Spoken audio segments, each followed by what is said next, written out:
The following program is intended for mature audiences.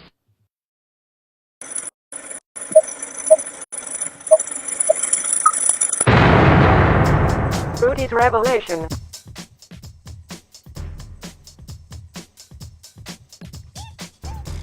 You maniac! You blew it up! Oh, damn you! God damn you all to hell!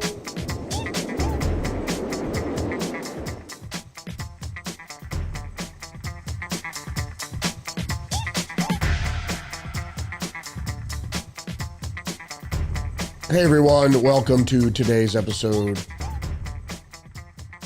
It is Tuesday, January 14th, 2024.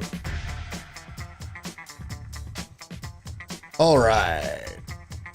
So today we're going to talk a little bit about Joe Biden trying to save his legacy. And of course, we're going to be talking about the wildfires tonight. We're going to have a Tuesdays with Perry episode where we're going to talk about the smart city conspiracy, among other happenings in the past couple weeks.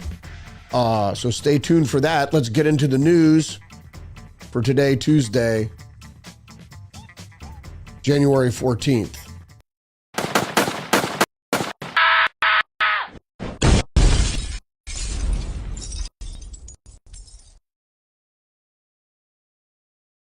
All right, we're going to start out with the Washington Examiner.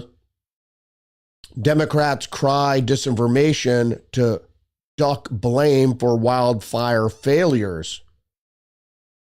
The reality with this seems to be that the Democrats, it's more along the lines of there is a certain awakening with the California voter faced with this conflagration, a literal conflagration of their very state and their city burning down.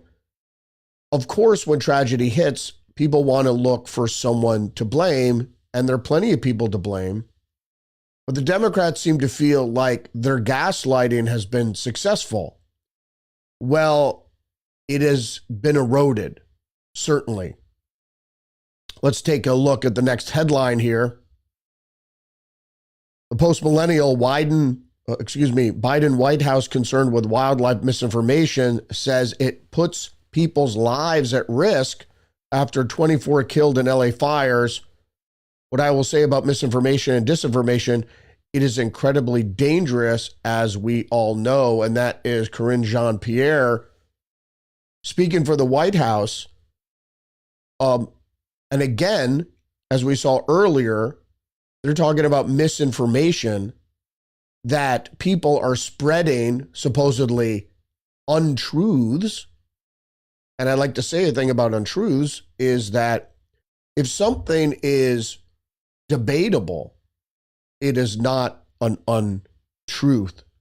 Certainly. We're going to go to the next headline here. From the Wall Street Journal opinion pages, California wildfire climate excuse. Governor Newsom tilts at carbon emissions, not fire mitigation.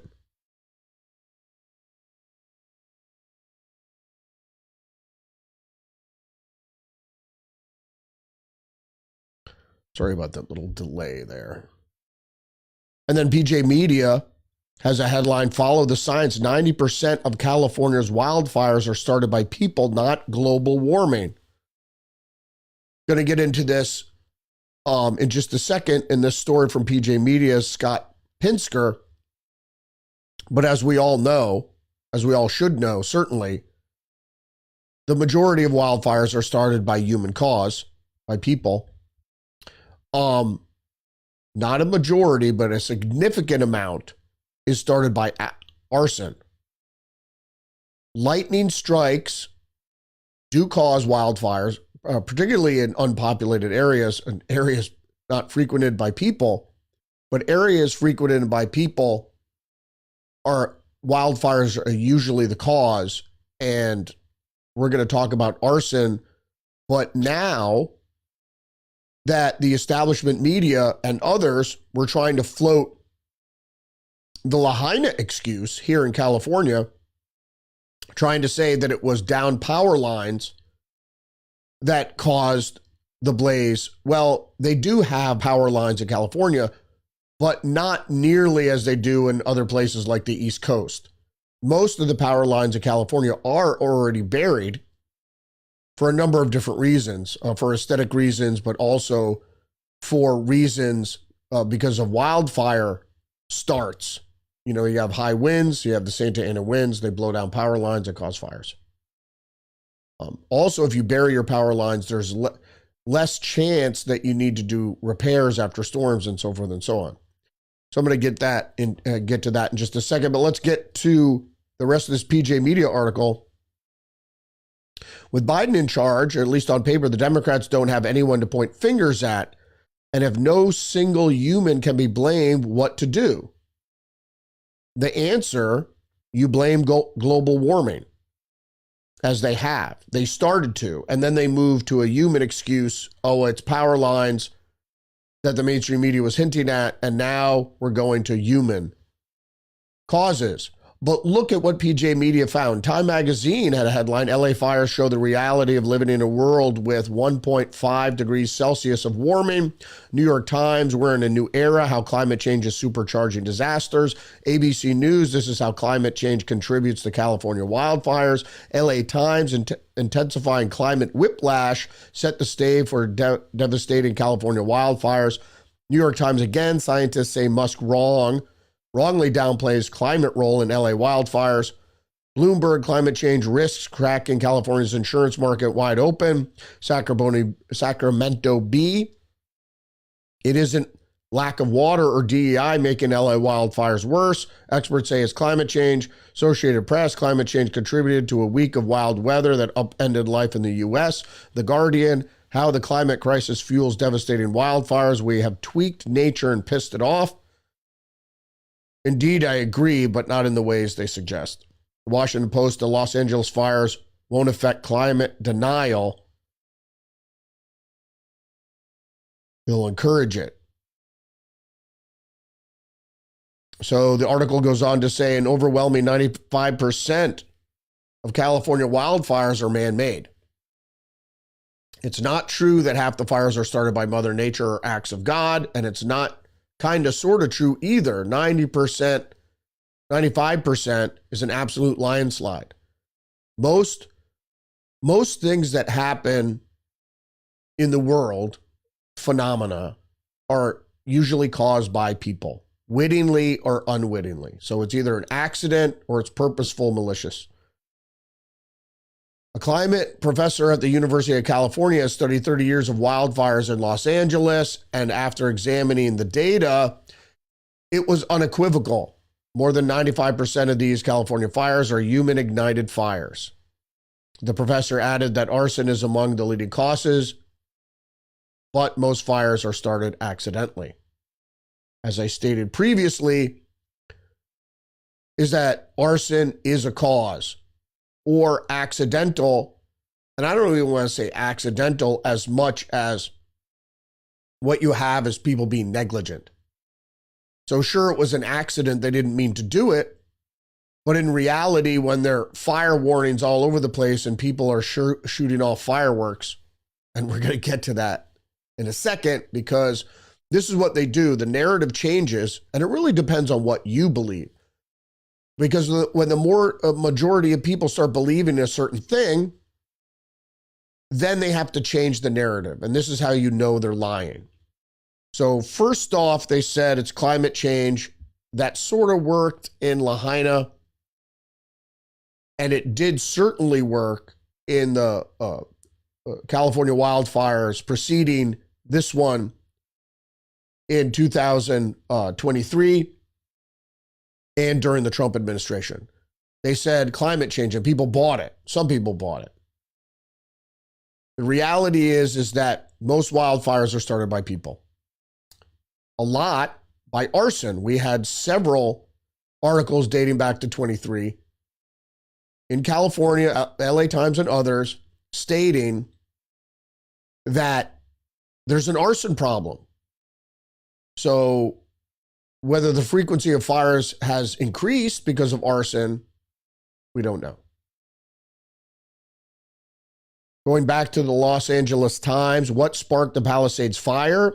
A beloved hiking trail may hold the grim answer. So now they're pointing to human ignition, and they're blaming how hikers and outdoor enthusiasts have long been drawn to Skull Rock north of Sunset Boulevard and Pacific Palisades.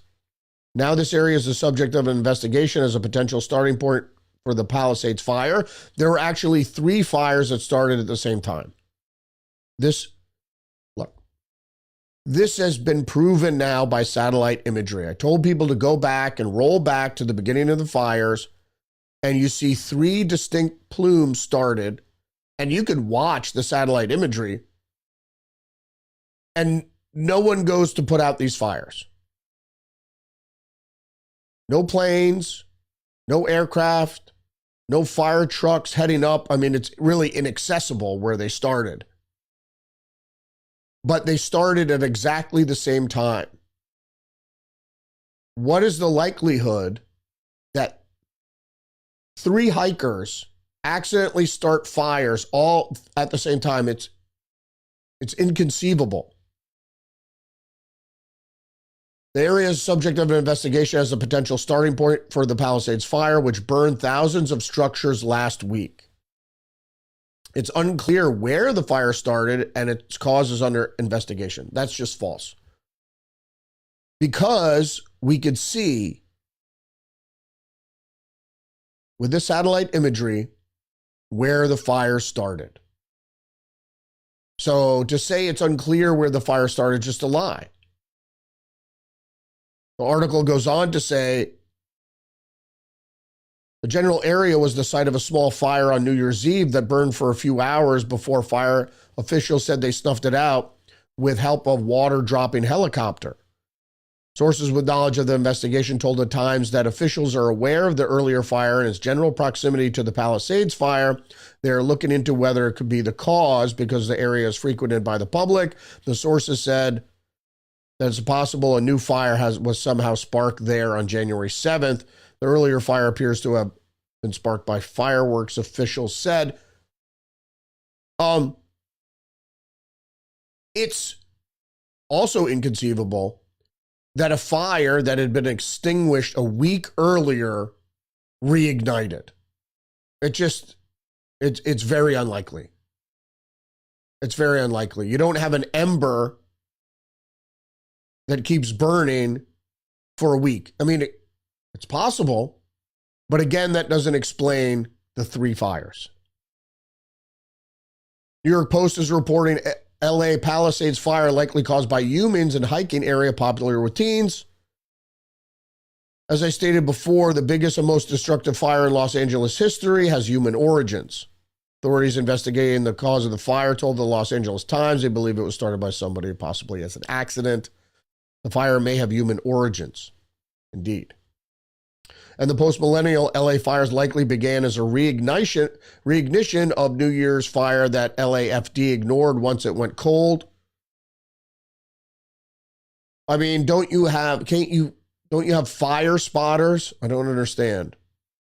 There's been a fire in the area 6 days earlier on New Year's Eve. I just don't believe this theory. Because what happens is once you hold the mainstream media accountable and undermine their narrative, then they switch.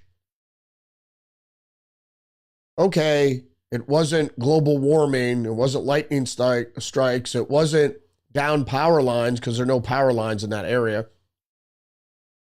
Okay, it's human ignition. Oh, it started earlier. But there are 3 locations that started at the exact same time when we saw this phenomenon in Canada. Now, the Canadian fires did have lightning storms roll through before these fires started. However, again, wildfires starting in disparate locations at the same time is suspect. So the post-millennial goes on to say, according to the Washington Post, analysts of photos, video, satellite imagery, and radio communications, as well as interview with witnesses, offers new evidence that the Palisades fire started in the area where firefighters had spent hours using helicopters to knock down a blaze 6 days earlier. But that was before the forecast for the extreme Santa Ana winds. And like I said, if you've ever been to wilderness areas, they have fire towers. They don't have fire towers in Los Angeles,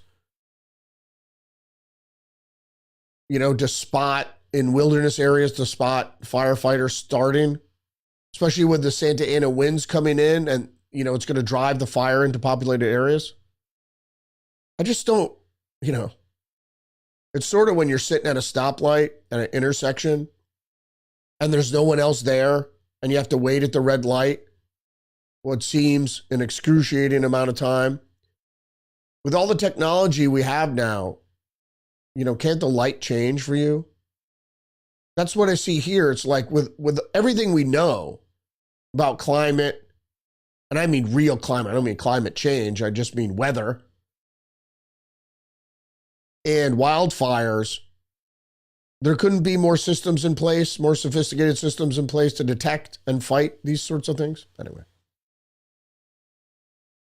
New York Post is reporting federal aid for LA wildfires should have conditions attached due to Dem mismanagement. Speaker Johnson declares comes down to leadership. Oh, I agree. And as we saw yesterday with the Face the Nation interview with John Barrasso, who's the minority whip in the Senate, said the exact same thing, is that this disaster could be due to mismanagement. I think that's a lie hop. That's setting up the perfect storm. Certainly aided to the amount of damage because they needed this to be a full conflagration of the area. It couldn't just be a little wildfire that was put out and ruined, a dozen homes or something. Had to be immense. So there had to be witting negligence attached to the start of the fire and the weather conditions and whatever. So obviously, you're not going to throw good money after bad. That, as Trump stated earlier, you have to increase your fire mitigation and put the human cost over environmental cost. Wall Street Journal is also reporting an online LA water reserve has repeatedly needed repairs. Officials are investigating why the Santa Ynez Reservoir is offline and empty as firefighters try to contain the nearby Pacific Palisades blaze. Well, this is the famed reservoir we're all talking about. Even Gavin Newsom, and I have to hand it to the NBC reporter who asked him about the reservoir, because he started talking about, Trump's talking about these upstate reservoirs where the smelt is and that's responsible. In a sense it is, because they don't release water from those reservoirs because of the smelt. But specifically, and the NBC reporter challenged him on this and said, what about the Santa Ynez Reservoir, which is above the Palisades, which was specifically created to fight fires and was empty for an inordinate amount of time it wasn't specifically for fighting fires, although that was one of its uses. It also is extra potable water. So the reason it was closed is because it had a rip in the cover or something, which protect birds from pooping in it or whatever. In any case, it's been, I guess it's been empty for more than a year. Never addressed. Why? It's setting up the perfect storm. Why? And we're going to talk about that tonight, the motive to letting LA burn. Another headline from the New York Post: recall effort against Newsom underway in California following alleged mishandling of LA fires. Alleged? alleged. Well, Karen Bass should resign, certainly. Gavin Newsom should be recalled. He should have been recalled before. They should have elected any alternative to him. So, all right, let's move on to other news. So let's switch gears. Stay with me now. The Federalist is reporting special counsel slams Biden in slim report after allowing Hunter to escape most serious charges. Special counsel David Weiss condemned President Joe Biden's attacks on the criminal prosecutions against Hunter Biden as vindictive and selective after the outgoing commander-in-chief pardoned his first son, the first son. Other presidents have pardoned family members, but in doing so, none have taken the occasion as an opportunity to malign the public servants at the Department of Justice based solely on false accusations, Weiss wrote in the slim 27-page report. I prosecuted the 2 cases against Mr. Biden because he broke the law. And they're talking about Hunter.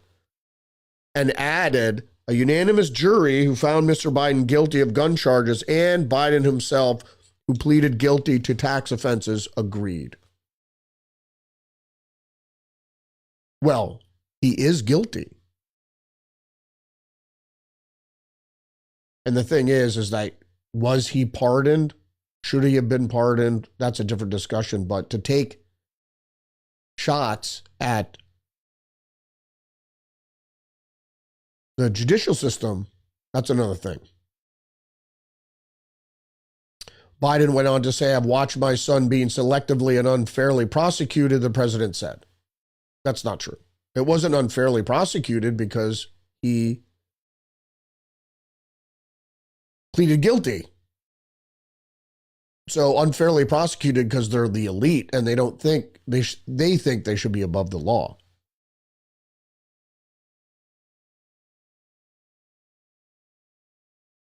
Just the News is reporting the 5 key conclusions from the special counsel's report on Hunter Biden. Hunter Biden broke the law.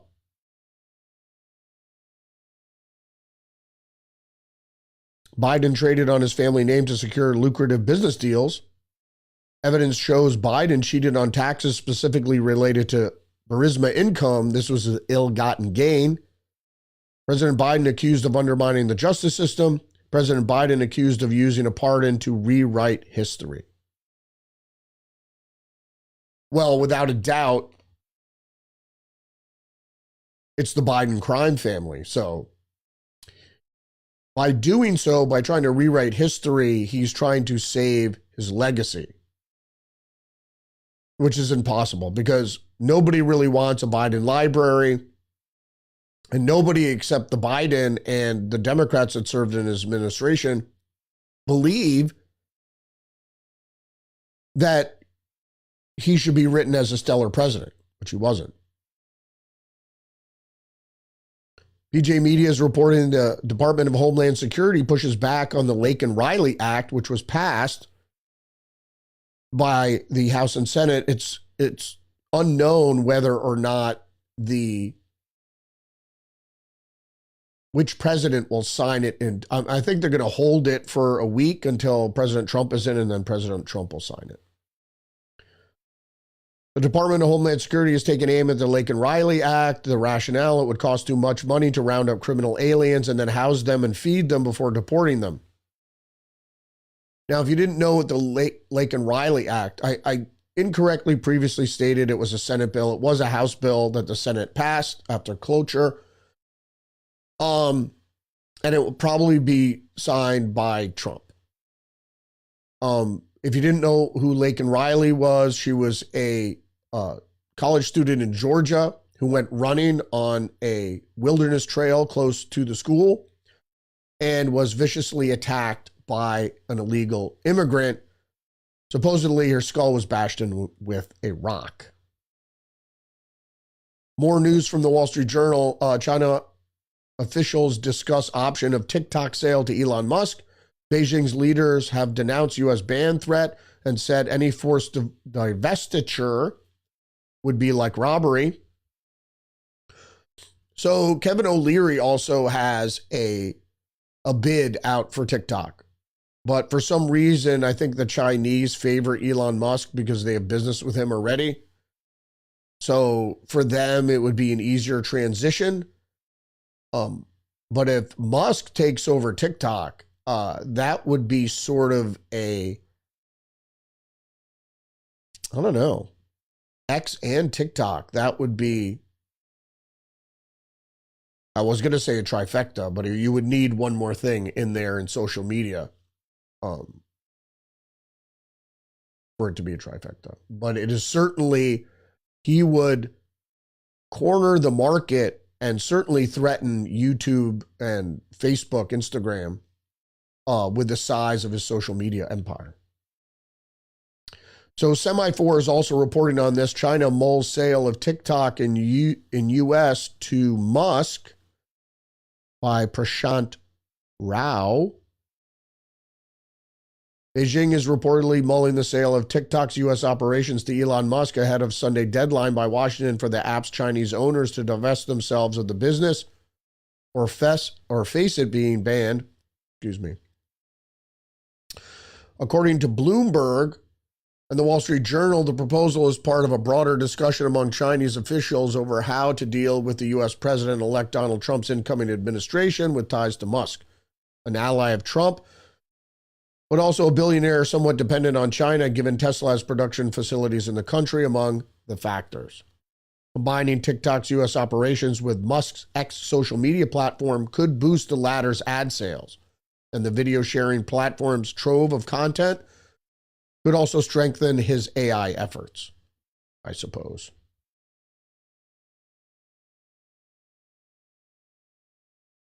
National Review is reporting U.S. air bases are severely vulnerable to Chinese attack. A new report warns U.S. and allied airfields are extremely vulnerable to attack by Chinese forces, a new report warned on last week. The lack of hardened defenses among U.S. and allied forces stands in contrast to China's extensive use of hardened aircraft shelters. The report published by the Hudson Institute last week found that China had undertaken an effort to be more than double its use of hardened and unhardened shelters. This constitutes enough shelters to house the vast majority of China's combat aircraft, the report authors Thomas Shugart and Timothy Walton had wrote. The issue here is, why be vulnerable? So that means the majority of U.S. aircraft, especially abroad, are sitting on the tarmac, which are vulnerable to attack. Not just air attack or missile attack, but to sabotage. So, which means drones and other forms of sabotage that can be done by agents who are close by. So I don't know why we're unprepared, because China the communist Chinese consider themselves at war with the United States and NATO presently, as Russia does. So they're preparing for full war, and we're sitting around with our hands in our pockets. We should consider ourselves at war with China. I know that talk is a little bit belligerent, but, you don't have to have the language to go along with it, but you certainly should be building on the infrastructure to protect the American people and American assets. Federalist is reporting the White House blames rent increases on AI, but the real problem is Biden inflation.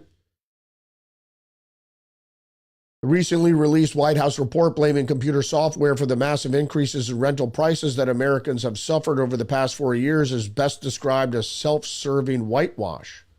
I just have to say I have a couple properties, and I had to raise my rent.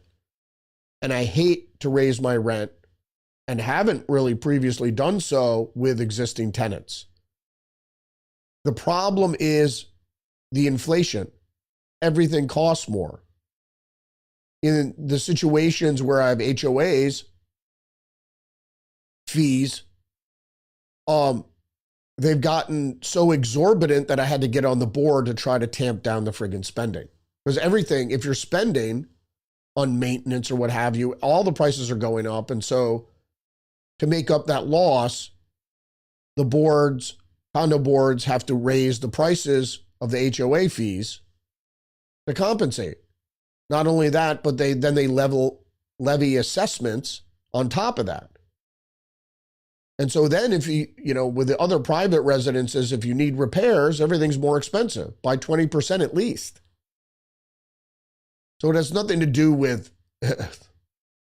computer software spurred increases. The increases wouldn't happen if inflation didn't happen.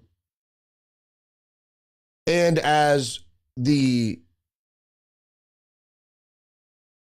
Federalist goes on to say, inflation didn't just happen. It was fueled by the Fed's printing press and the White House's excessive spending programs, which flooded the economy with trillions of dollars, which didn't result in increased GDP. This spending spree drove up demand across the board, which, by increasing competition for available properties, inflated prices. Not only that, but there are others who seeking higher dividend off their property investment. Because there's an increase in people looking for housing, the market provided the impetus to raise rents because of the influx of illegal immigrants. More tech news from Fox News. Shape-shifting AI transformer homes will leave you wanting one. Revolutionizing living spaces with cutting-edge AI and adaptive design. Basically, what this is the camper, mobile home, trailer, RV has now become a smart home. So they weren't just reserving single-family dwellings as smart homes. Now they're taking it on the road, so to speak, and creating the mobile home, which is AI adaptable. I mean, you don't have to be too concerned about what that means, basically. So you're living in a box, and the box is watching you.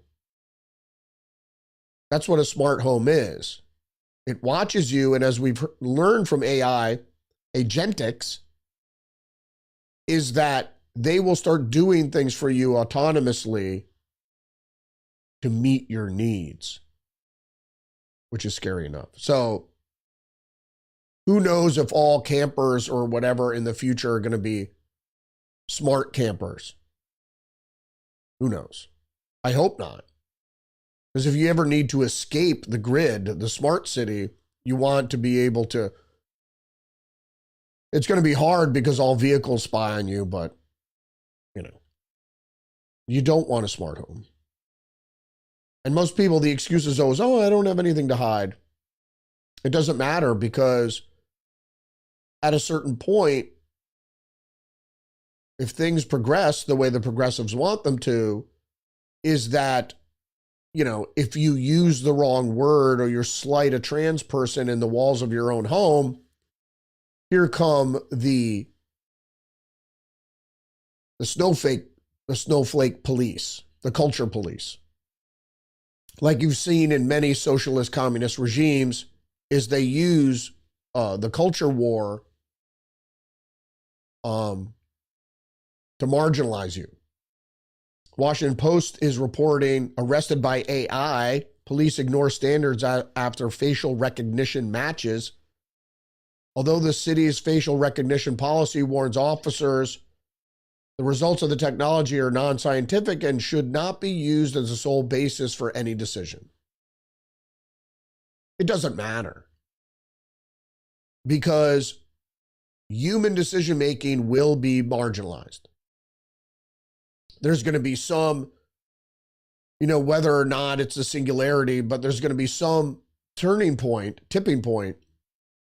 where they're going to say, well, the machines are smarter than us, so let's just defer all decision-making to them. And that's going to be a common thought process.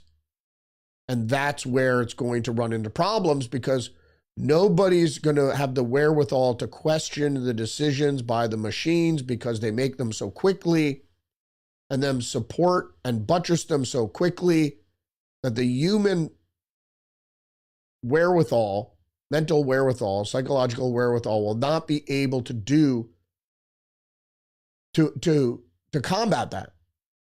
You think people dealing with narcissists who gaslight all the time, you think that's bad? Imagine AI gaslighting you.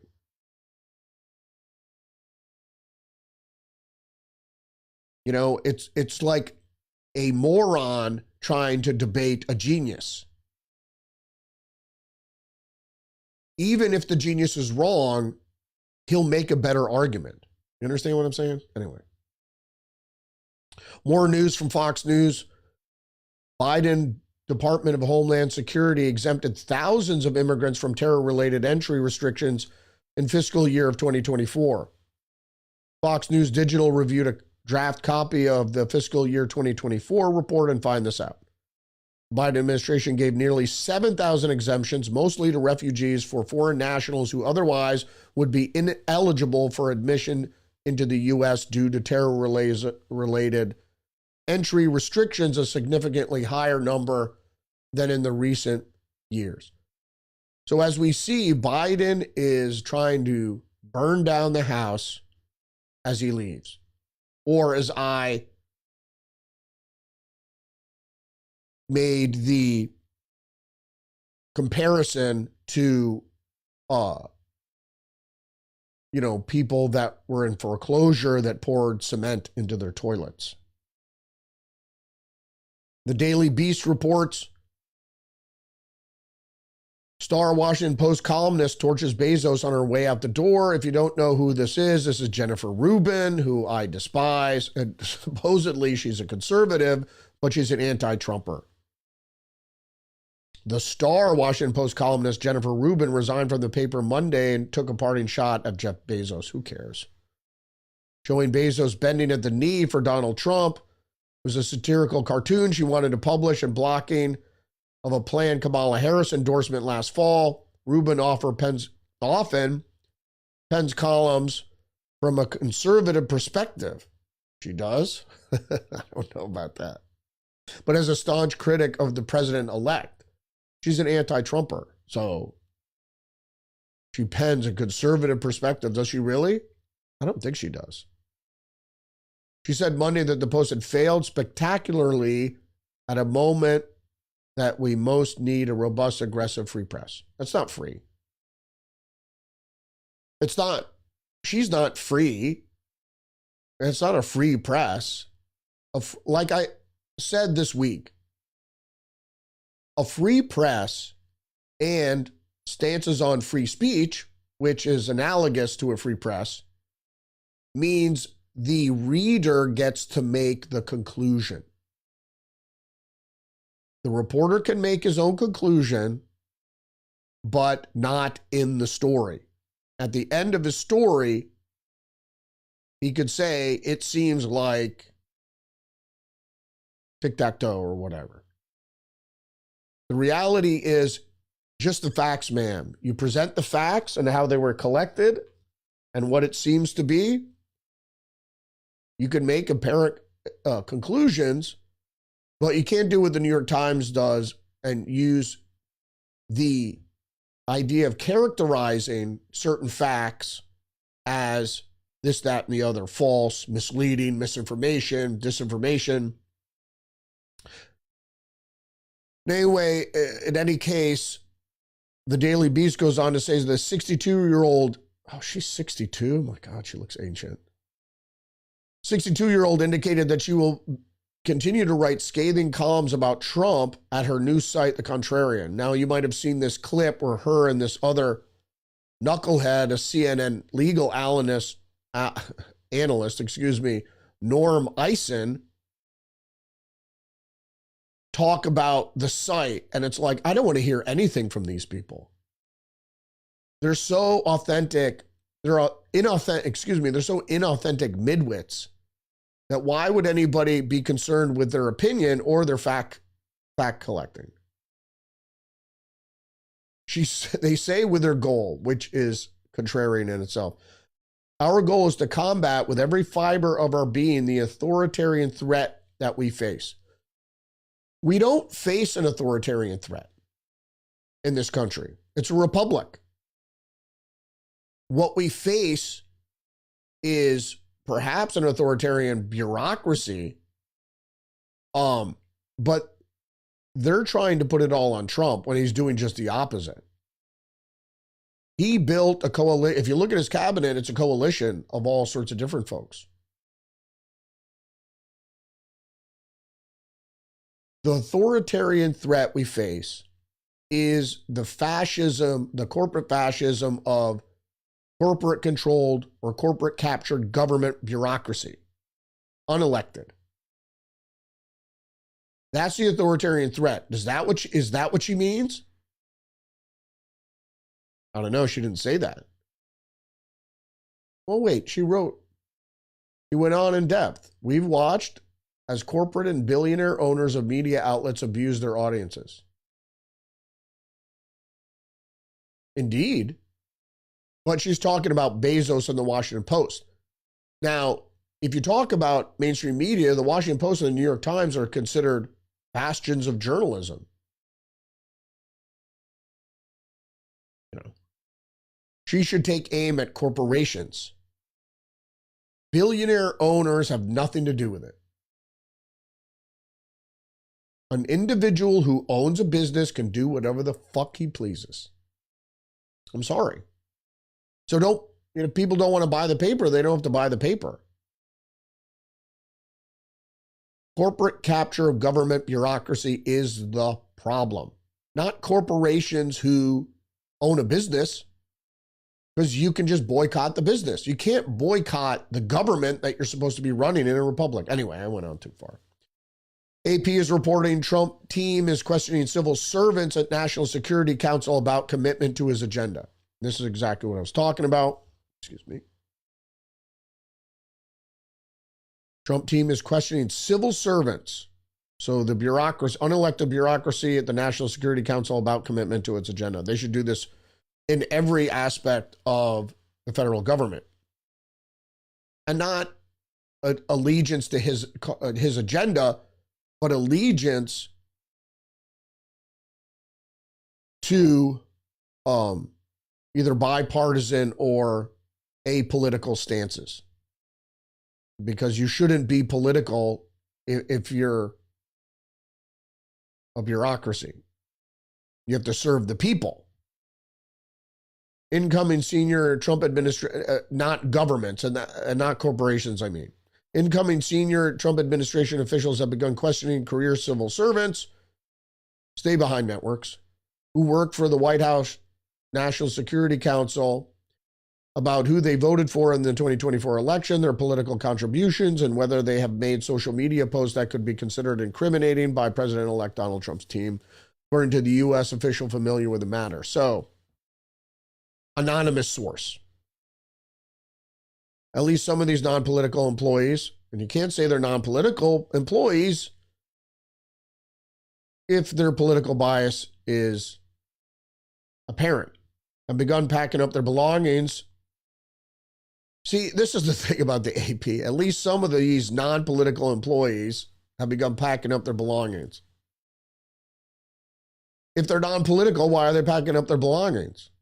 Since being asked about their loyalty to the president.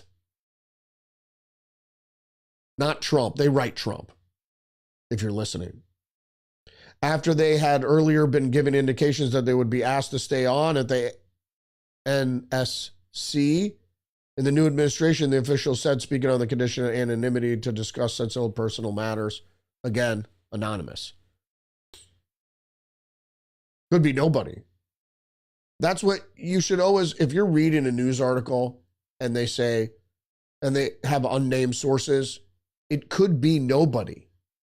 They could be making it up. So you should always have that in the back of your head. Sure, there are going to be times where this is appropriate, but it's overused today, these days. Trump's pick for National Security Advisor, Florida Representative Mike Waltz, in recent days publicly signaled his intention to get rid of all non-political appointees and career intelligence officials serving on the NSC by Inauguration Day to ensure the council is staffed with those who support Trump's agenda. According to the Associated Press, realistically, what he's doing is he's getting rid of the bureaucracy who will undermine the president's authority. Right? Because if you take out Trump and you put the president, that means they're not doing their job, because the president is commander-in-chief and non-political appointees, the bureaucracy, are supposed to listen to their commander-in-chief no matter what they think about him or what they're being told to do. Just don't know why people don't understand that. If you work in government, you have to listen to your higher-ups. And ultimately, if you're a civil servant, the higher-ups are the American people. One American News is reporting D.C. officials announced security measures for Trump inauguration, and this is scary when I get to the next headline. DHS and FBI issue warning of potential copycat threats following deadly ISIS-inspired New Orleans attack. What does that mean? They're setting up the president on Inauguration Day. They're telegraphing the security measures, and then they're putting out the cover story, potential copycat threats involving deadly ISIS-inspired New Orleans attack. A truck bomb, to run over people at the inauguration, people going to the inauguration, a related ball, a related event, who knows? So my thoughts on this, I would say prescient, but my thoughts on this are that they're setting up an attack. Maybe not at the inauguration, but they're going to blame it on ISIS or whatever, or who knows? Maybe they'll strike close to Trump, school shooting at Barron's College or at Melania, or God forbid. All right, more news from Fox News. Joy Reid claims billionaire Wright wants apartheid state in post-wildfire California. Reid says vulture capitalists are preying on the Golden State amid the LA wildfires. Well, the reality here is that Joy Reid is an idiot and a racist and what is the best word for it, I guess, where, well, her rhetoric is suspect. We all know that. She is a carnival barker. So she says the billionaire Wright wants an apartheid state, and she's missing the point. It is not the billionaire Wright. It is the smart city class that wants to build in the post-wildfire LA area a smart city. How that smart city will consist of, and it won't be an apartheid state. It'll be a technocracy. And it'll be biased against any individual freedoms, thought, etc. I mean, there's the progressive, the WEF and the New World Order agenda is still progressing. Just because Trump and other conservatives get elected around the globe who vow to fight this thing, it's still progressing. The people at the WEF just look at this as some sort of obstacle, a bump in the road, so to speak. And what happened in California previously, and then in Lahaina, they thought they had nobody paid attention. And so they're trying to do exactly what they did then. Oh, don't worry, it's just climate change. It's a natural disaster. Come on. And if this is their plan, to use weather modification and the creation of earthquakes, etc., tsunamis to go around the globe and destroy things, they don't have to do it through war, although it's one of the avenues. They will use natural occurrences, natural disasters as a way to wipe out cities and then rebuild them in the way they see fit. Reuters is publishing Buffett's Berkshire Hathaway operates the dirtiest set of coal-fired power plants in the U.S. The Berkshire coal plants emit more nitrogen oxide gases than any other coal-fired fleet in the country. Despite big investments in renewable energy, the company has resisted efforts by regulators to make coal plants cleaner. Well, I have no love for Warren Buffett, so, I just think, should they make them cleaner? I guess. The fact is that corporations are more worried about the bottom line than the environment, for the most part. So, should the government hold corporations accountable? Perhaps. I do believe that coal-fired power plants in the United States are the cleanest, some of the cleanest in the world, compared to, let's say, China or India, who are allowed to pollute. So the real comparison by Reuters should be like, how do these power plants compare to those in developing countries? They're still called, China is still called a developing country. So, because emissions don't just stay domestically, it goes all over the world. Right, the Wall Street Journal, U.S. deaths expected to outpace births within a decade. A new report from the Congressional Budget Office, the CBO, lowers expected immigration, fertility, and population growth. Lowers expected fertility. That's the issue. People are having less kids, and people can have less kids.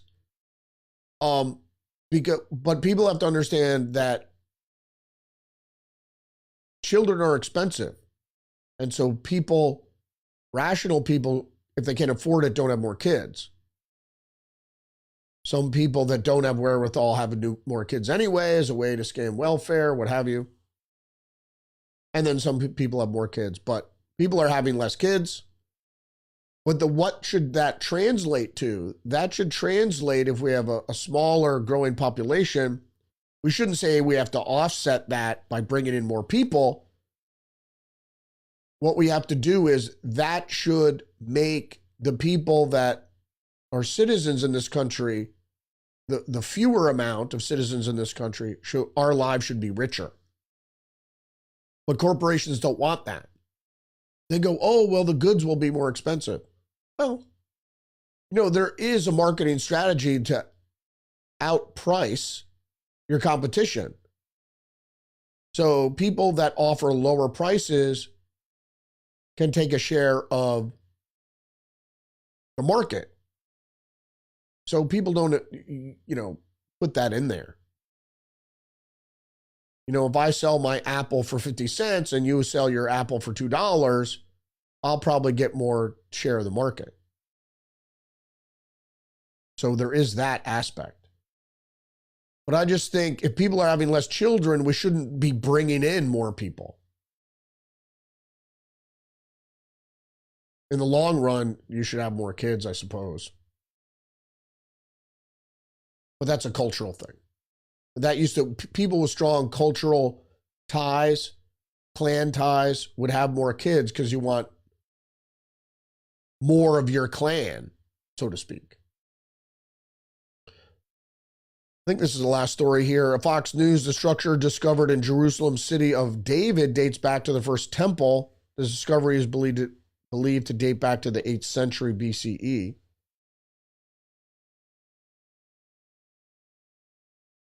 The study suggests the structure, which is overall exceptional shape, dates to the first temple period and was revealed during excavations performed by Israel Antiquities Authority in the city of David.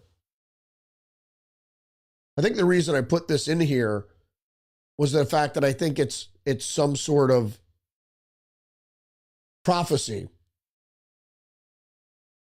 Maybe. Discovering the first temple. Thanks for joining me today. Don't forget to engage the channel, like, subscribe, leave a comment, share the podcast. Don't forget you're under attack psychologically and biologically. We have to keep looking at the LA fires because, as I thought Lahaina would be a turning point or a tipping point, I think the LA fires are going to be more so because there wasn't enough resistance to what happened in Lahaina. The undercounted body count, we still don't know what happened to all the children there. There wasn't a significant reporting on the remaining population, what happened to them, who survived, what have you, and what's going to happen to that land. There's still not enough reporting. And people don't look at follow-up stories. For them, it's old news. But we definitely have to see what's going to happen in LA. And like I said, the progressives are going to continue to progress. And you have to be able to tie things to the technocrats' agenda and stand in its way. I still say that people should read Ted Kaczynski's manifesto, not as inspiration, but certainly as an idea to figure out what exactly is happening. You want to put together the big picture. You want to take all your information, make sure it all reconciles as truth, and then it'll, as like a jigsaw puzzle, you'll get an idea what the big picture is. And the big picture is dystopia over utopia. They're promising you utopia, but they will deliver a utopia. You know, you could read Brave New World or, 1984 to get an idea of what they're moving towards. Neo-feudalism. Anyway, thanks for joining me today. Stay hip to the trick and stay tuned for a Tuesdays of Perry episode tonight. I have a meeting later tonight, but should go on at 9 o'clock, hopefully. Stay tuned for that, where we will discuss the smart city conspiracy theory. And as Gavin Newsom dubbed it, LA 2.0. So stay tuned for that. We'll be talking about that with Perry.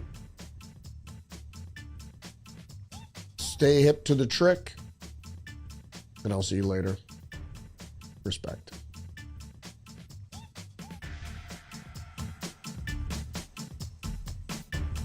I'm Donald Trump, and I approve this message. This is a conspiracy.